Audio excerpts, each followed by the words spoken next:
Shalom teman-teman, selamat Paskah buat kita semua yang ada di rumah, yang sedang menjaga kesehatan. Mungkin teman-teman yang udah mulai jenuh di rumah, tetap sabar, tetap semangat, yang menjalankan tugas baik sekolah maupun kuliah dan pekerjaan di rumah.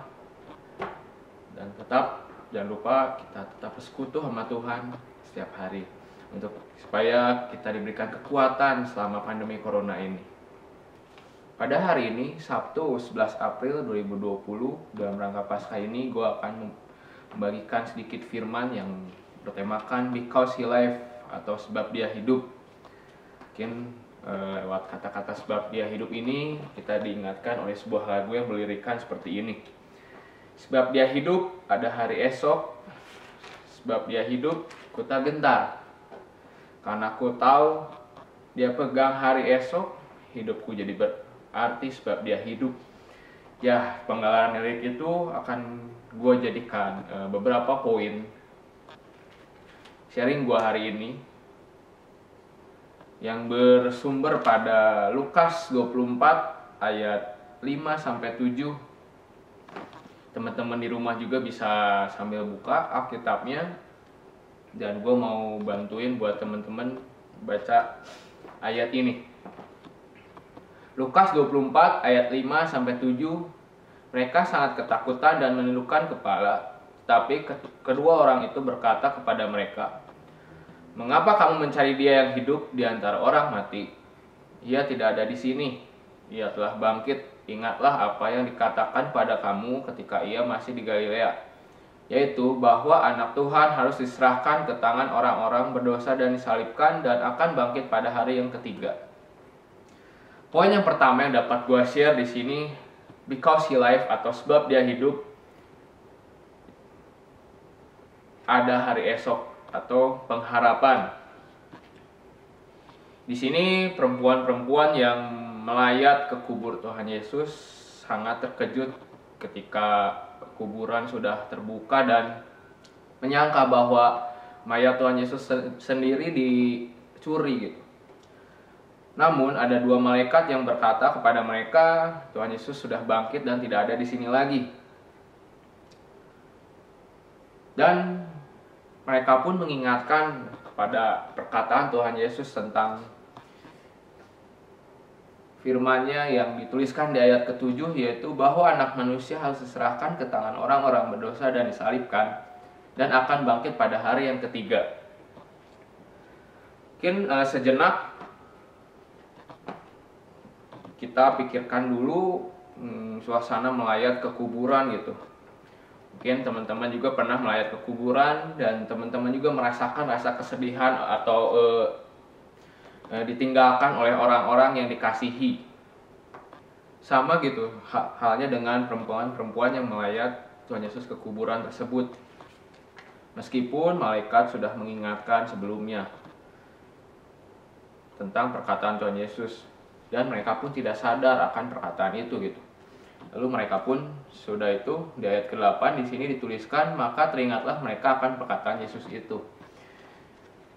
Jadi di sini gue bilang kenapa sih poin pertama sebab dia hidup ada pengharapan lewat firman-Nya, lewat perkataannya yang kita pelajari, yang kita renungkan dari setiap saat kita saat teduh gitu. Kita harus menaruh pengharapan terhadap perkataan Tuhan Yesus, firman Tuhan Yesus. Makanya gue di sini mengajak setiap teman-teman juga nggak jemu-jemu membaca firman-Nya tiap hari, apalagi dalam suasana masa pandemi ini gitu. Kita butuh kekuatan secara rohani yang lebih lagi untuk menghibur kita, menguatkan kita gitu. Jadi di kala pandemi juga kita nggak terbawa oleh rasa takut, nggak terbawa oleh rasa tidak aman gitu. Tuhan yang senantiasa memberikan kita pengharapan. Apalagi kita diingatkan dengan suasana Paskah ini gitu.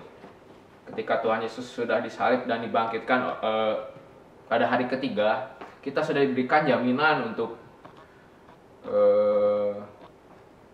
masuk ke dalam surga gitu, menjalani kehidupan kekal bersama Tuhan Yesus gitu.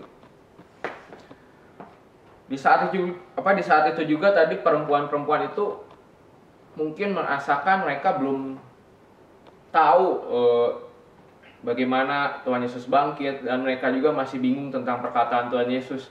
Terlebih lagi kita gitu ya, kita yang udah tahu dari dari awal cerita Tuhan Yesus, ketika Tuhan Yesus melayani, Tuhan Yesus ditangkap, Tuhan Yesus disalibkan, bangkit, dan menebus setiap dosa kita. Kita selebihnya harusnya sudah lebih tahu dari mereka, dan kita seharusnya lebih menaruh pengharapan yang pasti lebih lagi gitu.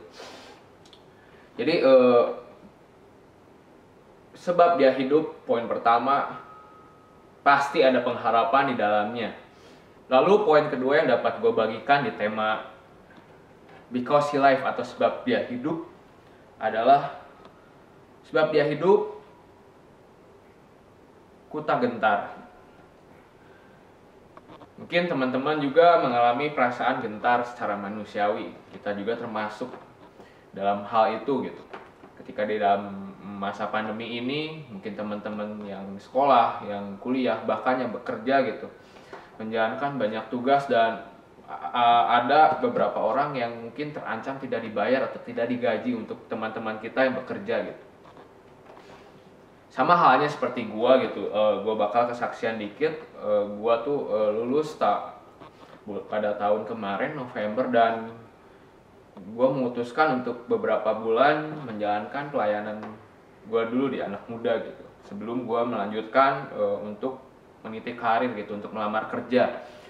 Tapi ketika memasuki awal tahun baru dan gue melamar ke beberapa perusahaan, banyak hal-hal penolakan yang gue alami gitu ketika gue melamar pekerjaan. Bahkan sampai titik bulan Maret kemarin, bahkan sampai hari ini, ketika kita tahu sendiri bahwa atau timbul pandemi corona ini, semua rekrutmen gue dipending gitu, karena ya semua pekerjaan di orang-orang pun yang bekerja malah dirumahkan gitu. Nah, gue di sini juga belajar gitu untuk melalui dalam rangka Paskah ini gitu, kita nggak boleh gentar untuk menghadapi masa-masa yang tidak meyakinkan ini gitu, masa-masa yang tidak pasti ini gitu. Kita secara manusiawi juga kita gentar gitu, kita bisa takut gitu, kita bisa kehilangan harapan tadi gitu, yang poin pertama gitu. Tapi lewat karya Tuhan Yesus di atas kayu salib dan kebangkitannya, seharusnya gitu kita nggak gentar teman-teman gitu.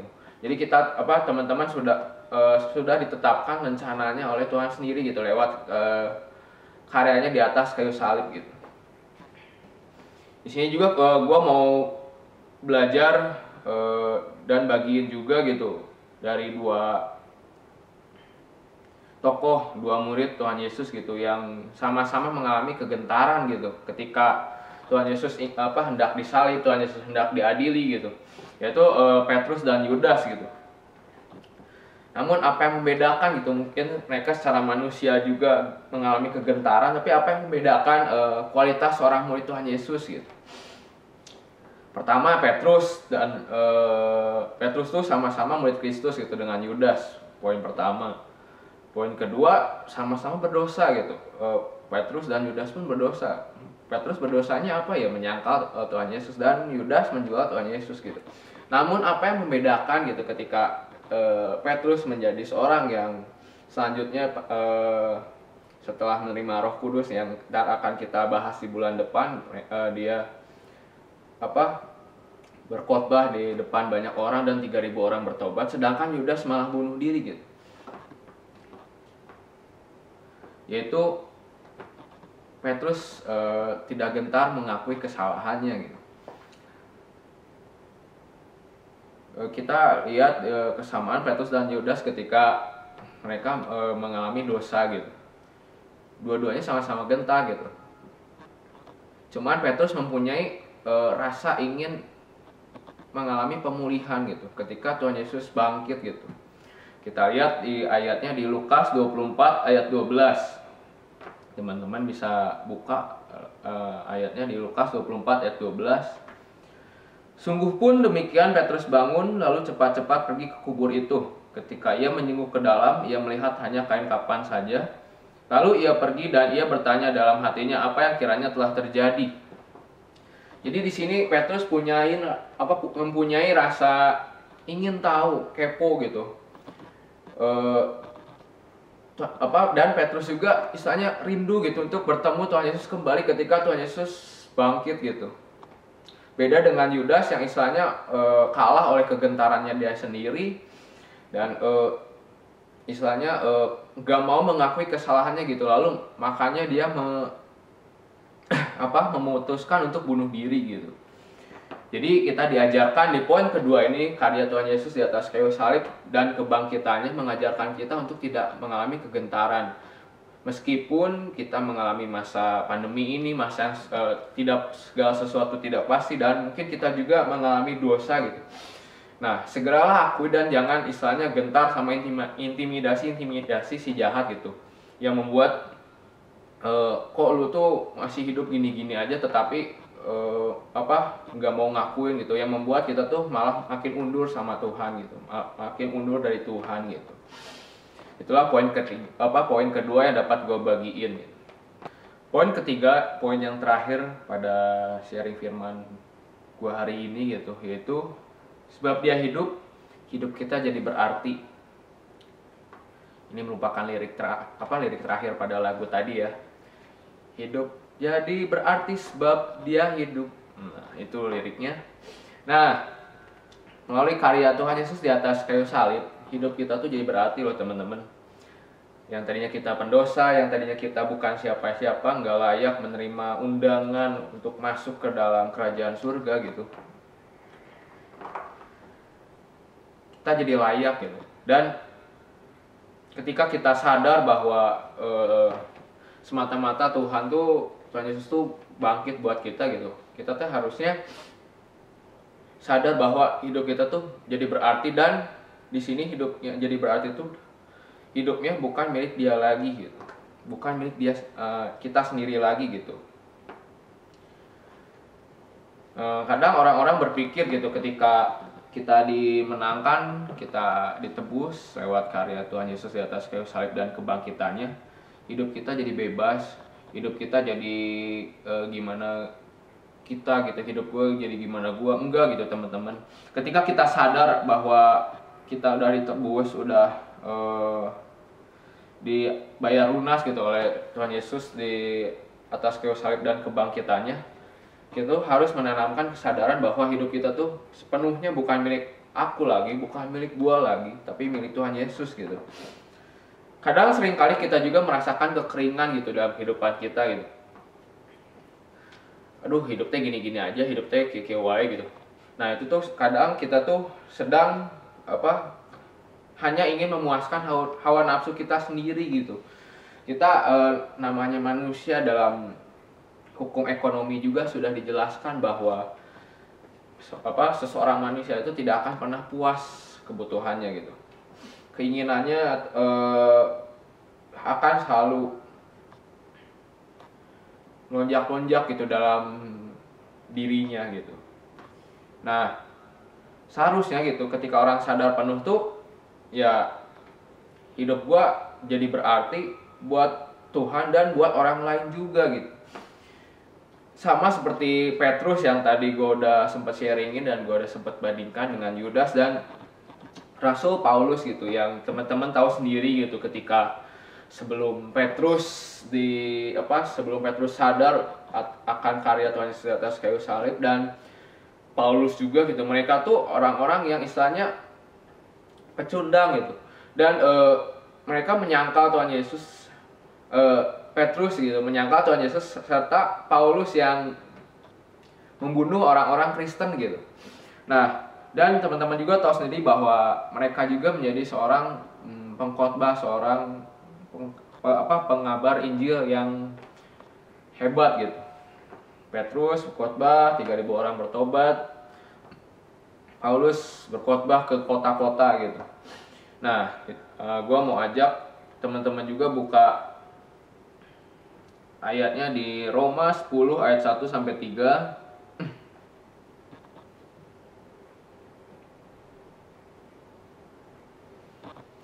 Dan ayat 13 sampai 15. Teman-teman bisa buka di rumah. Roma 10 ayat 1 sampai 3. Saudara-saudara, keinginan hatiku dan doaku kepada Tuhan ialah supaya mereka diselamatkan. Sebab aku dapat memberikan kesaksian tentang mereka bahwa mereka sungguh-sungguh giat untuk Allah, tetapi tanpa pengertian yang benar. Sebab oleh karena mereka tidak mengenal kebenaran Allah dan oleh karena mereka berusaha untuk mendirikan kebenaran mereka sendiri, maka mereka tidak takluk kepada kebenaran Allah. Lanjut di ayat 13 sampai 15. Sebab barang siapa yang berseru kepada nama Tuhan akan diselamatkan. Tetapi bagaimana mereka dapat berseru kepadanya jika mereka tidak percaya kepada Dia? Bagaimana mereka dapat percaya kepada Dia jika mereka tidak mendengar tentang Dia? Bagaimana mereka mendengar tentang Dia jika tidak ada yang memberitakannya? Dan bagaimana mereka dapat memberitakannya jika mereka tidak diutus? Seperti ada tertulis, betapa indahnya kedatangan mereka yang membawa kabar baik. Jadi maksud di sini sebab Tuhan Yesus hidup kita jadi berarti itu berarti hidup kita bukan jadi berarti untuk gua sendiri lagi gitu. Hidup kita jadi berarti untuk orang lain gitu. Nah, karena kita dipanggil untuk melakukan pekerjaan baik supaya kita hidup di dalamnya gitu. Kita ditebus dan dibayar bukan gimana gua lagi gitu. Jadi semata-mata kita diselamatkan lewat karyanya di atas kayu salib dan bangkit gitu. Di poin ketiga ini gue mau share bahwa lewat kebangkitannya hidup kita bukan jadi gue lagi, tapi hidup gue untuk Tuhan dan hidup gue untuk orang lain gitu. Teman-teman bisa mempraktekkan ini seperti membaca firman tiap hari, atau teman-teman juga bisa sharing ke anak-anak PA gitu, melaksanakan pemuridan gitu dan menjadi berkat buat keluarga gitu. Contoh kecilnya gitu. Nah, melalui 3 poin tadi gitu yang gue udah bagikan, gue udah share di sini, because he life, sebab dia hidup, ada pengharapan, ada hari esok, poin pertama. Poin kedua, sebab dia hidup, kita tidak akan jadi gentar. Poin kedua, kita belajar lewat dalam suasana Paskah ini juga kita kejar gitu, kita kejar damai sejahtera, kita kejar yang baik, dan kita nggak gentar gitu menghadapi masa-masa yang tidak meyakinkan pada hari-hari ini gitu. Poin ketiga, dan hidup kita jadi berarti ketika kita ditebus dan dibayar lunas di atas kayu salib dan kebangkitan Tuhan Yesus pada hari ketiga gitu. Jujur ketika gue mempersiapkan firman ini, gue juga mengalami namanya istilahnya pergumulan gitu. Karena gue sendiri mengalami hal yang tadi gue jelaskan gitu, ketika gue mengalami sesuatu hal yang tidak pasti pada saat-saat ini gitu. Tapi satu sisi gue harus mempersiapkan firman ini gitu dalam tema Paskah atau because he life, sebab dia hidup ini gitu. Tapi di sini gue mau ajak kalian bersama gue juga bareng-bareng belajar gitu, karena firman Tuhan itu merupakan pedang yang bermata dua gitu teman-teman. Teman-teman bisa belajar dan gue sendiri juga bisa belajar lewat perenungan firman yang gue sharingin pada hari ini gitu. Oke gitu, segitu aja firman yang dapat gue sampaikan buat teman-teman. Teman-teman tetap semangat menjalankan setiap aktivitas di rumah. Sabar-sabar, mungkin teman-teman udah ada yang bosen. Tetap teman-teman banyak bersekutu, teman-teman juga banyak misalnya bersekutu dengan Tuhan, bersekutu dengan teman-teman juga lewat jejaring online gitu. Karena kehadiran Tuhan juga gitu bisa di mana-mana gitu. Kehadiran Tuhan tuh omnipresent gitu. Kehadiran Tuhan bisa dirasakan ketika kita bersekutu, nggak hanya di gereja aja. Kehadiran Tuhan juga kita bisa rasakan ketika kita bersekutu secara online juga gitu. Jadi jangan jemu-jemu teman-teman, meskipun kita di rumah, kita jangan jemu-jemunya untuk berjumpa dengan teman-teman, baik secara tatap muka virtual atau baik juga secara permainan bareng gitu secara online gitu. Itu yang membuat kehidupan kita tetap positif gitu, tetap mengusahakan yang baik pada masa pandemi ini gitu. Oke, gua tutup firmannya pada hari ini. Kita tutup dalam doa. Tuhan, terima kasih Tuhan, Kau udah pimpin hamba-Mu Tuhan buat bagikan firman atau sharing firman pada hari ini Tuhan. Hamba-Mu berdoa Tuhan buat siap segenap teman-teman hamba-Mu juga Tuhan yang ada di rumah, yang mungkin belum bisa bersama-sama bersekutu kembali di gereja Tuhan, tapi ajar mereka untuk tetap bersekutu Tuhan di rumahnya Tuhan, lewat saat teduh mereka, lewat keluarga mereka, dan lewat jejaring online juga Tuhan. Berdoa juga Tuhan dari kala masa pandemi ini juga Tuhan, berikan damai sejahtera-Mu senantiasa Tuhan. Ajar kami tetap Tuhan berpegang teguh pada-Mu Tuhan. Berdoa juga Tuhan buat siap tenaga-tenaga medis yang berjuang di garis depan Tuhan. Berikan kesabaran, berikan mereka kekuatan Tuhan. Berdoa juga Tuhan buat siap pemimpin-pemimpin gereja Tuhan yang senantiasa Tuhan menentukan siap arah-arah keputusan gereja ini Tuhan. Berikan kami hikmat, berikan kami kesatuan hati Tuhan di gereja ini Tuhan, terutama Tuhan gereja GBI Pasir Koja ini Tuhan. Berdoa juga Tuhan buat kepala sidang kami Om Yance dan Om Simon Tuhan. Berdoa juga Tuhan buat siap keluarga kami mungkin yang selalu senantiasa bekerja Tuhan di kala pandemi ini Tuhan. Biarkan Kau yang berikan mereka keamanan dan kesehatan Tuhan dalam pekerjaan mereka Tuhan. Terima kasih Tuhan, terima kasih Tuhan. Kami serahkan semua keadaan ini Tuhan, semua pergumulan kami juga di masa pandemi ini Tuhan. Penyertaan-Mu Tuhan, gak ada duanya buat siap kami Tuhan. Hanya dalam nama-Mu kasih doa, cap syukur, haleluya, amin. Tuhan Yesus memberkati.